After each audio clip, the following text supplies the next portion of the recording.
Bueno, sí, ya nos escucha Citlali Hernández, senadora de Morena, secretaria general también de este partido. Citlali, ¿qué tal? ¿Cómo estás? Buenas tardes, gusto en saludarte. Hola, buenas tardes. Igual que gusto saludarte, Nacho. Ya te escucho. Ahora sí, Citlali. Bueno, pues tenemos interés en hablar contigo por varios temas, hablando, por ejemplo, del Senado de la República. Pues está, y bueno, como Cámara de Senadores y responsables de la relación con el exterior, ¿cómo ven el tema de la Cámara de Senadores en torno a estas propuestas o este lance que han hecho algunos legisladores republicanos contra nuestro país? En donde, bueno, quieren pues hasta mandar su ejército, porque según esto nosotros no combatimos a los cárteles mexicanos. Yo estaba escuchando López Obrador va a mandar a Marcelo Ebrard también para pues ordenarle a los cónsules por allá.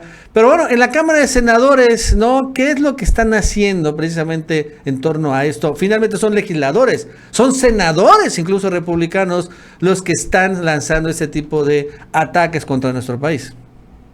Bueno, yo hubo una serie de pronunciamientos, pero me parece que hay que elevar el tono, Nacho. Me parece gravísimo que senadores republicanos se sientan con la autoridad de hablar de nuestra vida interna, de estigmatizar y adjetivizar el gobierno del presidente López Obrador y el ejercicio de seguridad que se ha planteado.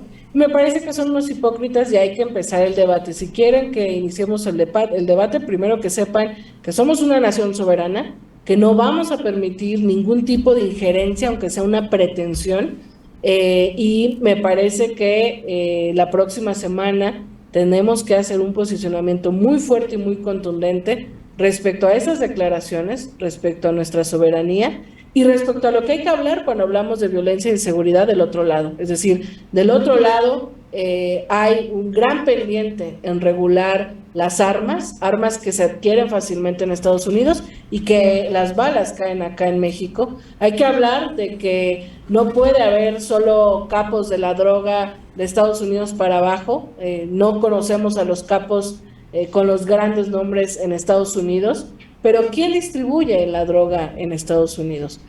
¿Bajo qué permisividad y con qué complicidad del Estado norteamericano? Y hay que decirlo, en el caso de Genaro García Luna, por ejemplo, también no se ha hablado del papel de la DEA, no se ha hablado del papel de estos organismos de seguridad norteamericana que juegan y son duales en esta posición entre combatir y permitir el crimen organizado. Entonces, pues ojalá todos los grupos parlamentarios se sumen, pero si no, desde Morena estaremos con mucha contundencia, no solo de manera personal y no solo a través de comunicados en estos días, sino que la próxima semana en el Pleno tenemos que dar un debate y dar un mensaje muy contundente y respaldar las posturas que ha tenido el presidente López Obrador, elevando también él la firmeza de que no se confundan porque no somos colonia de nadie y este llamado que también ha hecho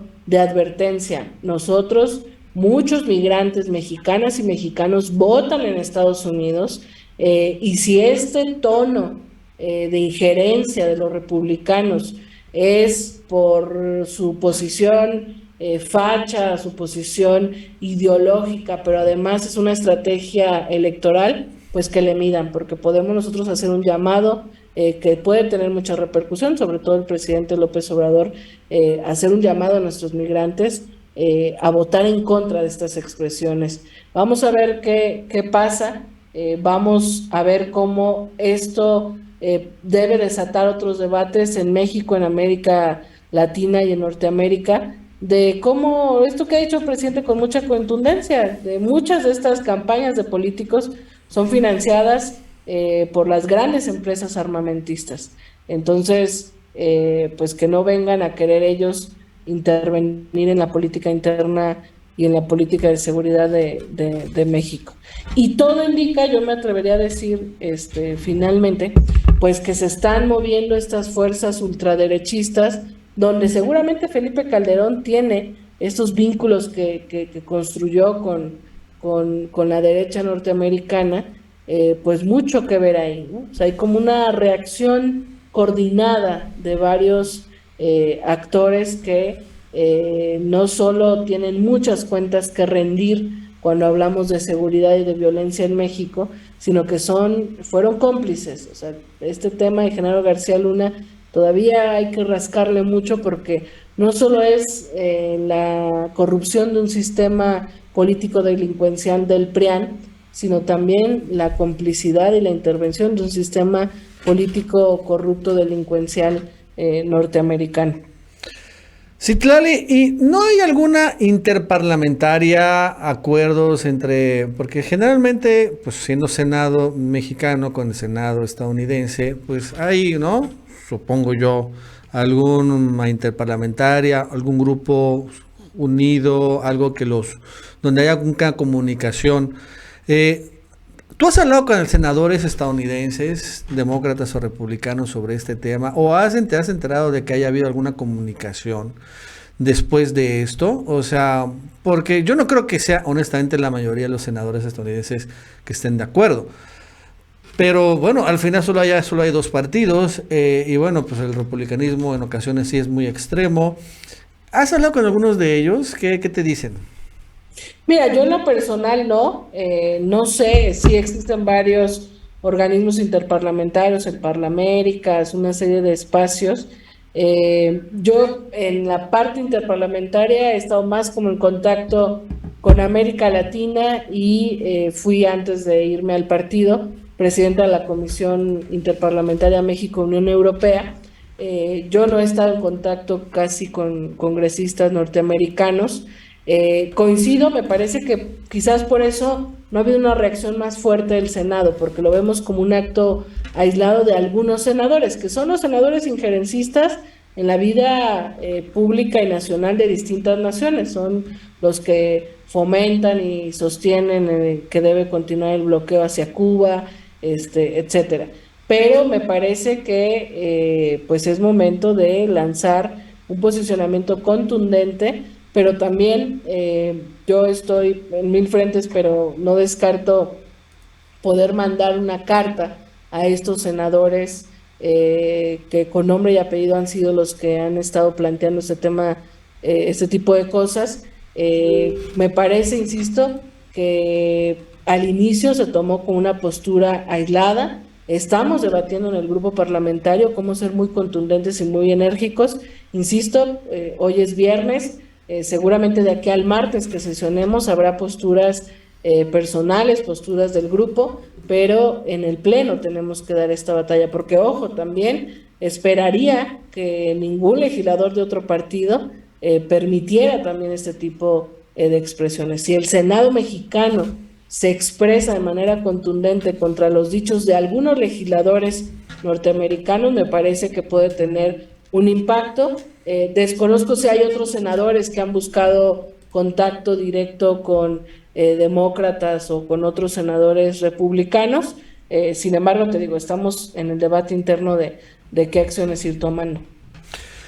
En temas aquí nacionales, Citlali, el día de ayer empezó a caminar mucho un tema que, bueno, arranca la Cámara de Diputados, pero podría acabar en la Cámara de Senadores, y me gustaría saber tu opinión. La UNAM, en donde ayer apareció una iniciativa, creo que todavía no está en la Gaceta Parlamentaria, pero podría llegar, donde se democratiza la UNAM, ¿no? Finalmente el rector sería electo por voto popular, bueno, de la comunidad universitaria y no por la Junta de Gobierno. ¿Cómo ves esto? ¿Tú crees que es una propuesta viable? ¿Crees que viola la autonomía? ¿Qué dice el grupo parlamentario Morena en el Senado en ese sentido? Mira, yo creo que sin duda la UNAM tiene que democratizarse como otras instituciones y organismos que se han ido como acompañando de una tela impoluta, ¿no? Es decir, la UNAM, que es la casa, el alma mater de muchas y muchos mexicanas y mexicanos, pues le tenemos un cariño por su origen, por que ha generado un pensamiento crítico, etcétera, pero hay que decirlo con todas sus letras. La UNAM sostiene una cúpula donde se concentran las decisiones, no hay una participación activa de académicos, de estudiantes, del sindicato donde se toman las decisiones. Yo estoy convencida de que la UNAM tiene que democratizarse pero también estoy convencida de que tiene que venir desde dentro, es decir, tiene que ser la comunidad estudiantil la que se organice, tiene que ser los académicos, que muchos están inconformes con muchas decisiones, porque hay académicos de primera, de segunda, de tercera. Tiene que cuestionarse esas estructuras, este consejo donde se toman la mayoría de las decisiones, tiene que cuestionarse los privilegios de la cúpula universitaria, y así otras universidades, no olvidar que la estafa maestra, este escándalo de corrupción y de desvío de recursos que implicó a Rosario Robles y a otros funcionarios. Por cierto, el papel del Poder Judicial ha sido lamentable en este y otros temas. No olvidar que esta estafa maestra realizó con mucha complicidad de las universidades, es decir, pensar que no hay intereses en las universidades, pensar que no hay una élite universitaria y una cúpula que toma decisiones, y yo me atrevería a decir incluso una élite conservadora que no busca que se transformen las instituciones, pues es negar una realidad que para muchos es visible. Yo creo que es importante llevar el papel también de las universidades al debate público. Este papel vergonzoso, por ejemplo, del exrector José Narro, diciendo ahora en la marcha de la supuesta defensa del INE, de que lo que venía después era la privatización de la UNAM, pues ojalá no olvidemos que este personaje tiene afiliación al PRI, que fue secretario de Salud con un gobierno priista, que las cúpulas de la UNAM han utilizado en los últimos años, han ocupado un papel para hacerle el juego a la oposición de la transformación, pero insisto, yo creo que tiene que venir desde dentro esa discusión, ese debate, porque si no, igual ahora nos acusarán de que queremos acabar con la UNAM, cuando pues nada más alejado, ¿no? Al contrario, queremos lograr esa realidad en la que ningún joven, ningún estudiante, ninguna persona que quiera estudiar se quede sin acceso a las universidades, pero también donde la vida universitaria sea democrática, sea transparente, no haya corrupción, las decisiones sean más colectivas. La realidad es que la UNAM no es todavía ese espacio.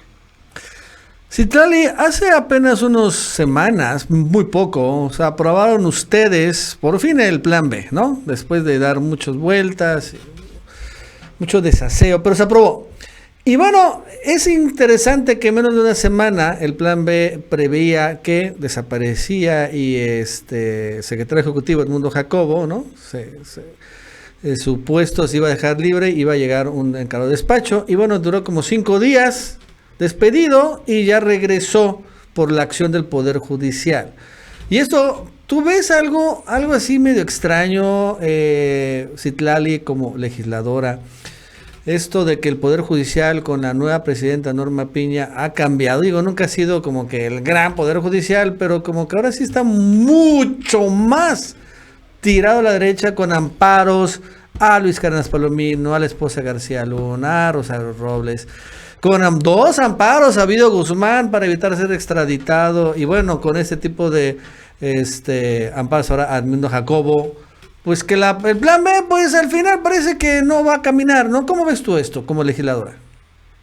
Mira, yo creo que hay que decirlo con todas sus letras. El viejo régimen construyó esto que Vargas Llosa le llamó la dictadura perfecta, cada vez tiene más sentido. Es decir, construyó organismos autónomos para llenarlos de estos sectores poco cuestionados ante la opinión pública, de académicos, de supuestas personas y profesionales neutrales, objetivos, imparciales, pero que se volvieron en realidad, y que en realidad buscaban ser, por un lado, debilitar al Estado, por otro lado, otorgar esta especie como de posición impólita, como si los organismos autónomos fuesen perfectos per se, y de generar cuotas de poder, ¿no? Y cotos de poder. Creo yo que frente al avance de la transformación y al cuestionamiento de estas estructuras que fueron más bien cómplices de un régimen, pues quienes más han reaccionado a la transformación ha sido el Poder Judicial. No solo pasa en México, ha pasado en muchas partes de América Latina, donde inician procesos de cambio. El Poder Judicial es el más resistente, el más arcaico, e incluso la herramienta y la vía de la oposición para tratar de regresar al poder. Vemos que Norma Piña pues ahora es la gran heroína de la oposición y ahora intentan darle esta connotación de género diciendo que se le ataca por ser mujer y como si por ser mujer automáticamente le garantizara o le diera todas las facultades para actuar con justicia. Hay que juzgar a las personas por sus hechos, más que sobre cualquier otra cosa. Y lo que hemos visto es una ministra que está haciéndole el juego y el favor y respondiendo a los intereses de la derecha y de la oposición. Es inadmisible que el mismo día que Genaro García Luna fue declarado culpable por delitos de narcotráfico, acá en México se le liberen las cuentas bloqueadas a su esposa. Es inadmisible que algo que sabemos a todas luces que, por supuesto, Rosario Robles y otros funcionarios estuvieron implicados en la estafa maestra, de repente se construya esta impunidad. Es decir, este papel que va a tener, porque como que la oposición está buscando resquicios para respirar y ahora está encontrando por acá uno, pues es un papel lamentable que tiene que juzgar el pueblo de México, que yo creo que la gran mayoría vemos y que nos lleva a una realidad que es, urge una profunda reforma al Poder Judicial. Yo no sé, no creo que se pueda lograr en este sexenio, pero por eso necesitamos que la transformación continúe, porque necesitamos ir transformando estas estructuras que siempre han sido estructuras cómplices, fundamentalmente de los criminales de cuello blanco. Entonces, ahí hay una agenda urgente, el sistema judicial, el poder judicial y todo el aparato de justicia no puede continuar como está, porque si no, la acción de gobierno, una serie de cosas que se van avanzando, pues ahí tienen un tope, ¿no? Y este mecanismo de acción de la derecha, de tener amparos y les otorgan sus amparos, es decir, si no transformamos el Poder Judicial, muchas cosas que avancemos, incluso legislativamente, van a tener este alto por parte de estos cómplices del Poder Judicial. Vamos a ver qué pasa con el Plan B en la Suprema Corte de Justicia. Hemos visto que se han liberado huachicoleros por otorgarse amparos, han querido detener el Tren Maya, la refinería, una serie de proyectos estratégicos de la Cuarta Transformación a través del Poder Judicial, y pareciera que la oposición de repente se envalentona pensando que tienen a una de las suyas en el sistema judicial. Yo creo que tienen que pensarlo doble o triple vez porque la gente está observando, y vamos a ver qué pasa porque esta reforma creo que es inevitable. Oye, Citlali, tú también eres secretaria general de Morena y bueno, eres bastante joven. Al final, bien dice el presidente López Obrador en sus mañaneras, perdón, en ocasiones hace referencia a que recuerda viejas cosas para los jóvenes. ¿Cómo va finalmente en Morena y tú como secretaria general, pues la captación de nuevos cuadros en todo el país? Mira, pues qué bueno que lo mencionas. Justo hemos lanzado una convocatoria, vamos a arrancar de hecho este domingo en Tepetitán, Tabasco, de donde es originario el presidente, que le hemos llamado Conciencias en Revolución. Hemos hecho un llamado a encontrarnos en las plazas públicas a todas y todos los jóvenes interesados en la cuarta transformación, en la vida pública de este país, porque creemos que es muy interesante lo que está pasando. Hubo una ruptura con el viejo régimen, una ruptura política dura, dolorosa para ellos, esperanzadora para muchos de nosotros, donde vemos a los viejos partidos desgastados, sin cuadros, sin proyecto, donde les alcanza su pasado de corrupción, su pasado con muchas cuentas ante el pueblo mexicano. Y vemos paralelamente avanzar este proceso de revolución de las conciencias, la cuarta transformación. Por supuesto hay contradicciones y hay errores y hay cosas que habrá que corregir en Morena, pero la cuarta transformación tiene ya un relevo generacional. El presidente todos los días lo menciona, todos los días se dirige a los jóvenes, todos los días trata de hacer memoria colectiva. Entonces, desde Morena hemos hecho este llamado vamos a iniciar esta gira denominada Conciencias en Revolución, para a través de expresiones culturales y de hablar de la historia de las tres transformaciones y de la historia democrática de nuestro país, poder seguir concientizando a las nuevas generaciones que se acercan a Morena o a la Cuarta Transformación, y que sigamos en la construcción y en el debate de este pensamiento que el presidente ya ha conceptualizado del humanismo mexicano. Si hay memoria, si sabemos quién es Felipe Calderón, pues jamás habrá un engaño hacia las nuevas generaciones de este personaje que con absoluto cinismo todos los días trata de opinar de la vida pública de este país, cuando fue quien ensangrentó, quien llevó a un narcosecretario a la toma de decisiones, quien empoderó al cártel de Sinaloa y quien provocó, por su frustración de haber perdido las elecciones, por el papel del poder electoral y judicial de imponerlo, desató una guerra que le ha costado la ruptura del tejido social a nuestro país, miles de desaparecidos, miles de asesinados. Por ejemplo, por lo menos mi generación es algo que le ha dolido profundamente, que jamás vamos a olvidar, pero las generaciones que nacieron en 2006, que vivieron, crecieron y que eran niños mientras estaba el Calderonato, probablemente no sean tan conscientes de lo que eso significa. Entonces,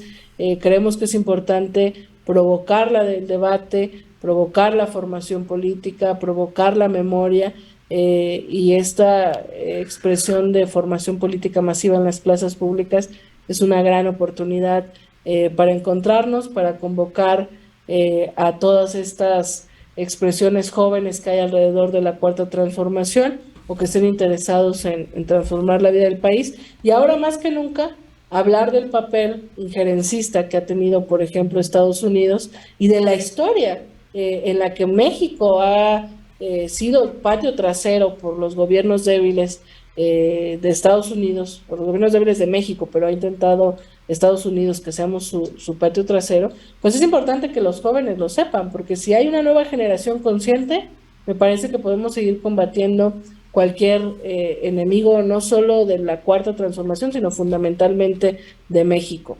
Si no hay conciencia, la derecha va a querer jalar a algunos de estos jóvenes, pero como dice el presidente, afortunadamente sí hay relevo generacional y hay muchos jóvenes que están acompañando este proceso de transformación, y por eso queremos que continúe la revolución de conciencias.